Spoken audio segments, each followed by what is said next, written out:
নমস্কার বন্ধুরা, আমি অলোক আর তোমরা দেখছো গার্ডেন ফর এভার।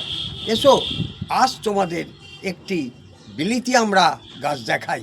দেখো, এই 12 ইঞ্চি টবে এই বিলিতি আমরা গাছটা আমি বসিয়েছি।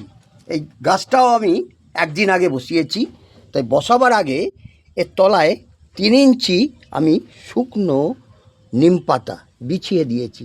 তারপরে মাটিটা ওই যে বললাম 50-50, হাফ গোবর সার মাটি আর প্লেন মাটি মিশিয়ে এই মাটিটাকে তৈরি করার পর আমি 1 কাপ বালি দিয়ে ভালো করে আবার মিক্সিং করলাম।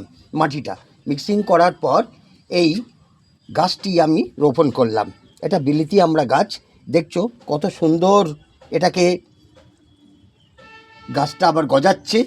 দেখো এদিকটা দেখো, আর দেখো কত বউল মানে এসছে এই গাছটাতে। যদি হয় তো অনেকই হবে, তো দেখাই যাক। এখন তো নতুন বসিয়েছি, তা তোমরাও এরম ধরনের ছাতেতে গাছ তোমরা বসাতে পারো। আর এই টবটা বললাম এটা 12 ইঞ্চি টবে, তা তোমরা সকলে এরম ধরনের গাছ করো এবং ছাদ বাগান সুন্দরভাবে সাজিয়ে তোলো। তোমরা সকলে ভালো থাকো, সুন্দর থাকো, সবুজ করো।